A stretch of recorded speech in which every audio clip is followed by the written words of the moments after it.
SSC में पूछे गए प्रश्न। भारत के किस राज्य को बादलों का घर कहा जाता है और क्यों?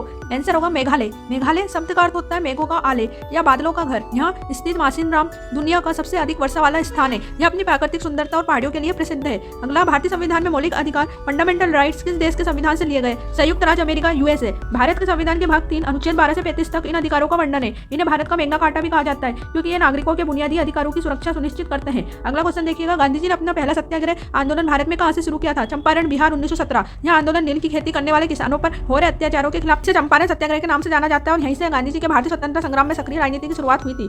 अगला देखिएगा, भारत की सबसे लंबी नदी कौन सी है? भारत की सबसे लंबी नदी जिसकी उत्पत्ति कहां से होती है? गंगा नदी भारत की सबसे लंबी नदी है जिसकी कुल लंबाई लगभग 2525 किलोमीटर है। यह उत्तराखंड के उत्तरकाशी जिले में गंगोत्री ग्लेशियर गोमुख से निकलती है। इसे भारत की सबसे पवित्र नदी माना जाता है। यह विशाल उपजाऊ मैदान का निर्माण करती है। अगला देखिएगा, रेड क्लिफ रेखा। रेड क्लिफ रेखा किन दो देशों के बीच की सीमा रेखा है? भारत और पाकिस्तान। भारत और पाकिस्तान या सीमा रेखा का निर्धारण 1947 में विभाजन के समय पर सिरिल रेड क्लिफ की अध्यक्षता में किया गया। यह रेखा भारत के पंजाब, राजस्थान जैसे राज्यों को पाकिस्तान से अलग करती है।